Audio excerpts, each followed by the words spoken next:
जय माता दी, जय श्री महाकाल। कैसे हैं दोस्तों? स्वागत है आप सभी का आज की एक नई वीडियो के साथ। दोस्तों, भारत की इस पावन भूमि में भगवान शिव के 12 ज्योतिर्लिंग विराजमान है। 12 ज्योतिर्लिंग की जो पौराणिक कथाएं हैं, जो चमत्कार है, अपने आप में एक अनूठा इतिहास लेकर के वो बैठी हुई है। लेकिन जब बात हो मल्लिकार्जुन ज्योतिर्लिंग की, जो कि आंध्र प्रदेश के श्री शैलम पर्वत पर विराजमान भोलेनाथ का ये ज्योतिर्लिंग पूरे विश्व में प्रसिद्ध है। ये क्यों प्रसिद्ध है? कैसे भगवान शिव को कैलाश छोड़कर के यहाँ पर आना पड़ा और माँ पार्वती भी उनके साथ कैलाश से यहाँ पर आए? क्या है इसके पीछे की पौराणिक कथा? कैसे भगवान शिव जो है इस पर्वत के ऊपर ज्योतिर्लिंग के रूप में विराजमान हुए? मल्लिकार्जुन जो ज्योतिर्लिंग है, इसका नाम मल्लिकार्जुन ही क्यों पड़ा? क्या है इसके पीछे का रहस्य? आज की इस वीडियो में हम लोग जानने वाले हैं मल्लिकार्जुन का पूरा संपूर्ण इतिहास और पौराणिक कथाएं, लोक कथाएं क्या कहती हैं, क्या यहाँ के चमत्कार है, क्या इतिहास है। इन सब चीजों पे आज हम लोग खुल करके चर्चा करेंगे। ये एक ऐसा मंदिर है भारत के अंदर जहाँ पे मल्लिकार्जुन जिसे साक्षात भगवान शिव के रूप में पूजा जाता है और इसके साथ में आदि शक्ति माँ जगदम्बा माँ पार्वती को ब्रह्म माता राम रांबा के रूप में पूजा जाता है। यहाँ ज्योतिर्लिंग होने के साथ साथ माँ जगदम्बा का 51 शक्तिपीठों में से एक शक्तिपीठ भी स्थित है। इसीलिए यहाँ पे शिव और शक्ति दोनों का आशीर्वाद हमें प्राप्त होता है जब भी हम लोग यहाँ के दर्शन करने के लिए जाते हैं। वीडियो के लास्ट में मैं आपको बताऊंगा कि यहाँ के दर्शन करने से आपको क्या फल प्राप्त होता है, क्या आपको आशीर्वाद मिलता है, क्या उसकी मान्यताएं हैं और कैसे आप अपने जितने भी पाप हैं उन सब से आजाद हो सकते हैं, मुक्त हो सकते हैं। ये सब वीडियो के लास्ट में मैं आपको बताऊंगा, तो वीडियो में बने रहें। वीडियो शुरू करते हैं। इस कहानी की जो पौराणिक कथा है वो कथा जुड़ी हुई है, जैसा कि आप स्क्रीन पे देख पा रहे होंगे, भगवान गणेश जी और कार्तिक जी से। तो इसका सीधा सीधा सा रिलेटिव इतिहास है वो कार्तिक जी से जुड़ा हुआ है। तो क्या प्रसंग है, हम सभी ने बचपन में सुना है। एक बार कैलाश पर्वत पर माँ पार्वती और भोलेनाथ अपने दोनों पुत्रों के साथ गणेश जी और कार्तिक जी इनके विवाह को लेकर के आपस में चर्चा कर रहे थे कि पहले किसकी शादी कराई जाए, किसका कहाँ पे संबंध हो। इस बात का पता जब दोनों भाइयों को लगता है, गणेश जी और कार्तिक जी को लगता है, तो वो दोनों आपस में बहुत उत्सुकता से अपने माता पिता के पास आते हैं। शिव जी और पार्वती के पास आकर के कहते हैं कि पहले मेरी शादी कराओ, पहले मेरी शादी कराओ। अब आज के टाइम में तो क्या होता है, शादी से हम लोग भागते हैं, लेकिन उस वक्त भगवान को भी शादी करने की और विवाह करने की बड़ी उत्सुकता थी। तो उनमें एक बात होती है, एक रेस तय होती है, जैसे भगवान शिव और माँ पार्वती मिलकर के कहते हैं कि तुम में से मैं उसकी शादी कराऊंगी जो पूरी दुनिया का, पृथ्वी का चक्कर लगा करके सबसे पहले हमारे सामने प्रस्तुत होगा। अब शर्त हो गई, इन दोनों भाइयों को शादी भी करनी है। चैलेंज आ गया सामने, तो उस चैलेंज को पूरा करने के लिए गणेश जी और कार्तिक जी दोनों एक्सेप्ट कर लेते हैं, दोनों तैयार होते हैं। सबसे पहले कार्तिक जी, जो गणेश जी के बड़े भाई हैं और माँ पार्वती भोलेनाथ के पुत्र हैं, उनकी सवारी मयूर यानी कि मोर है। तो वो मोर के ऊपर विराजमान होते हैं और निकल पड़ते हैं बिना कुछ सोचे समझे, बिजली सी फुर्ती के साथ में हवा की गति को चीरते हुए आगे निकल पड़ते हैं धरती का चक्कर लगाने के लिए। लेकिन गणेश जी, जैसे हम लोग जानते हैं कि गणेश जी का जन्म बुधवार को हुआ था और वो बुद्धि के देवता है, तो उन्होंने अपनी बुद्धि का इस्तेमाल किया। बुद्धि का इस्तेमाल कैसे किया? क्योंकि बुद्धि के देवताओं ने पता है कि उनकी सवारी क्या है, मूषक यानी कि एक चूहा किस स्पीड से चलता है और मोर हवा में उड़ता है, तो वो धरती का चक्कर नहीं लगा पाएंगे। तो कहते हैं कि माता पिता के अंदर पूरी दुनिया होती है, माता पिता आपके लिए सर्वस्व है। और वो तो वैसे ही भोलेनाथ और माँ पार्वती हैं जो इस पूरी दुनिया के रचयिता, पूरे ब्रह्मांड के रचयिता हैं। तो पूरी दुनिया जब भगवान शिव के अंदर, माँ पार्वती के अंदर समाई हुई है, तो उन्होंने अपनी बुद्धि का परिचय देते हुए अपने माता पिता के प्रति समर्पण और अपने संस्कार दिखाते हुए उनको प्रणाम करा और उनको एक जगह पर बिठाकर, एक स्थान पर बिठा करके दोनों को परिक्रमा लगाई उनकी साथ। जब उनके माता पिता ने उनसे पूछा कि आप ये क्या कर रहे हो, ये क्या किया गणेश, तो उन्होंने कहा, पापा मम्मी मेरे लिए तो आप ही सब कुछ हो, मैं कहीं और क्यों जाऊं किसी के चक्कर लगाने के लिए। पूरी दुनिया जो आपने बनाई है, आपके चरणों में सारी के सारी पूरे तीर्थ सब आकर के मिलते हैं। सारी सब चीजें इस दुनिया के अंदर बनाने वाले आप हो, तो आपसे बड़ा रचयिता कौन है? पूरी दुनिया तो आपके चरणों में समाई हुई है। तो मैंने आपकी परिक्रमा कर ली, तो मैंने पूरी दुनिया की परिक्रमा कर ली। शिव जी और माँ पार्वती जब गणेश जी की इस भावुकता को, अपने माता पिता के इस प्रेम को, उनकी श्रद्धा को देखते हैं तो वो उन्हें बड़ी खुशी होती है और वो उन्हें आशीर्वाद देते हैं और उनका ये चैलेंज वो उनको विनर घोषित कर देते हैं, क्योंकि गणेश जी का कहीं ना कहीं जो उन्होंने कहा वो बात बिल्कुल सच है। और इस खुशी में कार्तिक जी अभी भी दुनिया का चक्कर लगा रहे हैं और गणेश जी का विवाह वो तय करते हैं। किसके साथ तय करते हैं? रिद्धि सिद्धि के साथ। रिद्धि सिद्धि के साथ उनका विवाह बड़े धूमधाम से मनाया जाता है। विवाह संपन्न जैसे ही होता है तभी वहां पे एंट्री होती है कार्तिक जी की। कार्तिक जी बड़ी उत्सुकता से आते हैं कि मेरे को तो गणेश कहीं भी नहीं दिखा, पूरे रास्ते मैंने पीछे मुड़ के भी देखा लेकिन मुझे गणेश कहीं भी नहीं दिखा, मैं इतनी स्पीड से गया, लेकिन ये कैसे हो सकता है कि इतनी जल्दी ये दुनिया का, पूरी पृथ्वी का चक्कर लगा के भी आ गया और उसकी शादी भी हो गई, ऐसे कैसे? तो वो जाकर के कार्तिक जी गणेश जी से पूछते हैं, गणेश जी कोई उत्तर नहीं देते। वो माता पार्वती और भोलेनाथ से प्रश्न करते हैं कि ऐसा कैसे हुआ, तो बताते हैं कि गणेश जी ने क्या किया। ये सुनकर के कार्तिक जी बहुत क्रोध में आ जाते हैं और वो अपना आपा खो बैठते हैं कि मेरे साथ तो विश्वासघात हुआ, ऐसा तो ना होता है, मैं इतनी उत्सुकता से, मैं फुर्ती के साथ में दुनिया का चक्कर लगा करके आ रहा हूँ, इतनी देर से आ रहा हूँ, आप लोगों ने मेरे साथ ऐसा क्यों किया? शिव जी और माँ पार्वती ने उन्हें समझाने की बहुत कोशिश करी कि वो समझ जाए, लेकिन उन्होंने उनकी एक बात नहीं मानी और वो वहां से कैलाश पर्वत को सदा के लिए छोड़ करके चले गए। कहाँ गए? दक्षिण भारत के क्रौंच पर्वत पर वो वहां पे चले गए, कैलाश पर्वत को हमेशा के लिए छोड़ करके। भगवान शिव और मां पार्वती ने सोचा कि चलो ठीक है, अभी तो पुत्र को क्रोध आ रहा है, वो दुखी हुआ है, इस वजह से वो वापस आ जाएगा, उसकी प्रतीक्षा करी, कार्तिक जी की प्रतीक्षा करी कई दिनों तक, कई महीनों तक। लेकिन जब वो नहीं आए तो भगवान शिव और माँ पार्वती उनकी याद में बेहद परेशान होने लगे।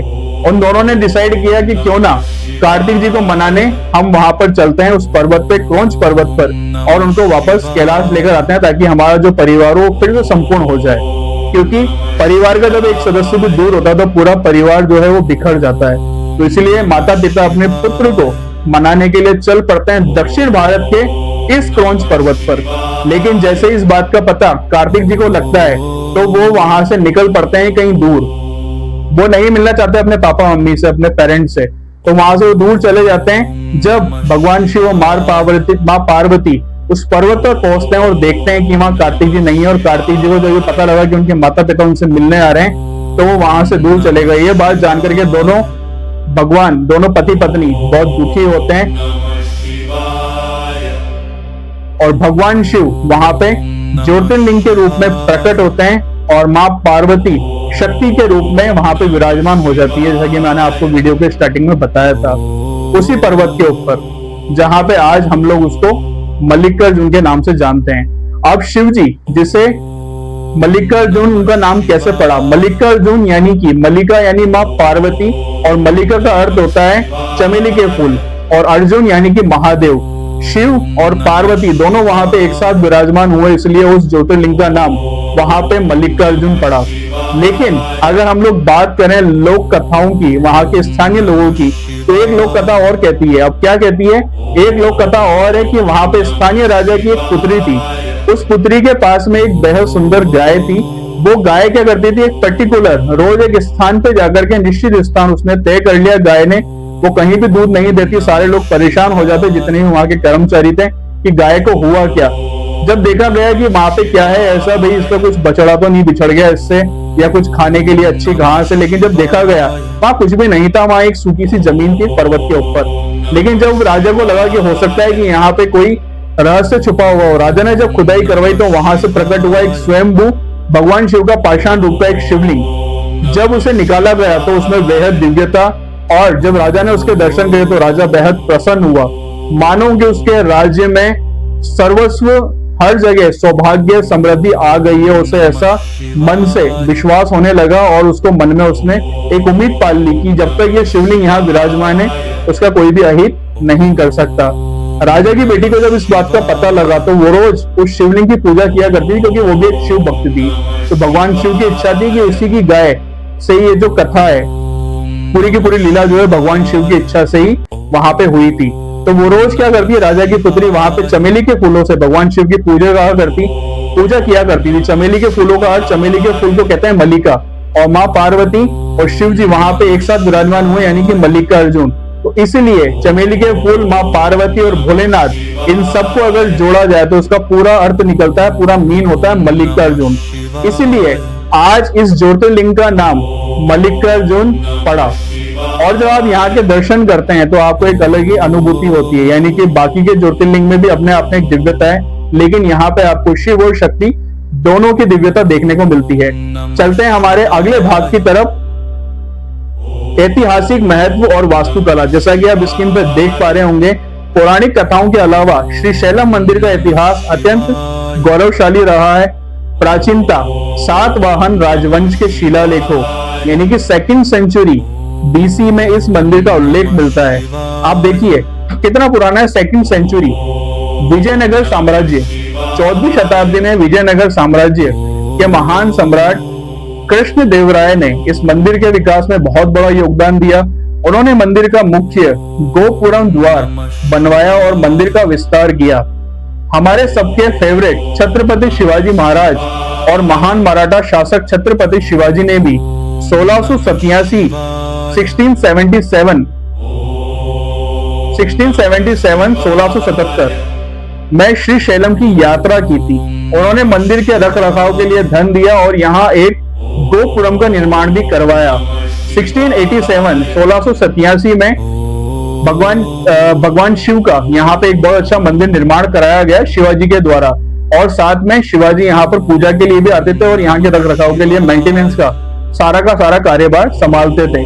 शिवाजी ने शुरू से ही भारतीय संस्कृति और हिंदू संस्कृति के लिए अपना बढ़ चढ़ करके योगदान दिया है।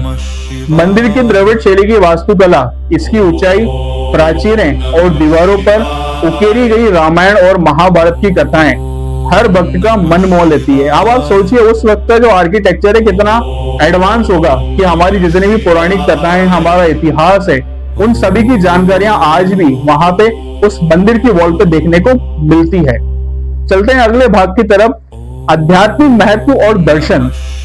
मल्लिकार्जुन ज्योतिर्लिंग के दर्शन का क्या महत्व है, जैसा कि मैंने आपको बताया था कि मैं आपको वीडियो के आखिरी में बताऊंगा कि उसका महत्व क्या है। तो उसका महत्व ये है, शिव पुराण के अनुसार जो व्यक्ति श्री शैलम पर्वत पर जाकर मल्लिकार्जुन ज्योतिर्लिंग के दर्शन करता है उसे अश्वमेध यज्ञ के समान पुण्य प्राप्त होता है।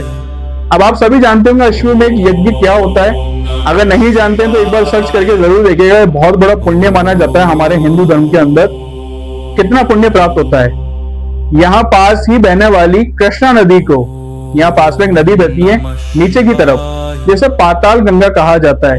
गंगा, जैसा कि आपको नाम से पता लग रहा है कि गंगा, माँ गंगा का जो स्वरूप है वो पापों को नष्ट करने वाला है, तो यहाँ पाताल गंगा कहा जाता है। यहाँ स्नान करने से पापों का नाश होता है और कहते हैं कि इस मंदिर का अगर शिखर देख लिया जाए तो वो जन्म मृत्यु के बंधन से हमेशा के लिए आजाद हो जाता है, यानी कि उसकी मोक्ष हो जाती है। उसको वापस ये जो 84 लाख योनियां होती हैं उसमें जन्म लेने की जरूरत नहीं पड़ती, वो हमेशा के लिए भगवान के चरणों में लीन हो जाता है। ये भी यहाँ पे मान्यता है। सबसे खास बात यह है कि मंदिर में भक्तों को स्वयं शिवलिंग का स्पर्श अभिषेक करने की अनुमति दी जाती है, जो अन्य कई प्रमुख ज्योतिर्लिंगों में दुर्लभ है। अब सोचिए आप कि भारत में इतने सारे ज्योतिर्लिंग हैं, लेकिन बाबा वैद्यनाथ, मैंने पर्सनली जहां पे देखा है, बाबा वैद्यनाथ और मल्लिकार्जुन में जहां आपको दर्शन करने की और जल चढ़ाने की स्वतंत्रता दी जा रही है, तो वहां के संस्कार कैसे होंगे। एक अपने आप में हम जब हमारे आराध्य के पास दर्शन करने के लिए जाते हैं तो इसकी अनुभूति, इसका सुख एक बहुत अलग लेवल में होता है, इसको मैं शब्दों से बयान नहीं कर सकता। तो दोस्तों, कैसी लगी आपको आज की वीडियो। अगर आपको हमारे भोलेनाथ का, मल्लिकार्जुन ज्योतिर्लिंग का आज का इतिहास पसंद आया हो, माँ पार्वती का इतिहास पसंद आया हो, तो कमेंट बॉक्स में हर हर महादेव, जय माता दी जरूर लिखें। अपने दोस्तों के साथ, परिवारजनों के साथ इस वीडियो को शेयर करें ताकि ज्यादा से ज्यादा हमारी हिंदू संस्कृति के बारे में सभी को पता लगता रहे। मिलते हैं अगली वीडियो में, तब तक के लिए जय श्री महाकाल, जय माता दी, जय मल्लिकार्जुन, जय हिंद, जय भारत।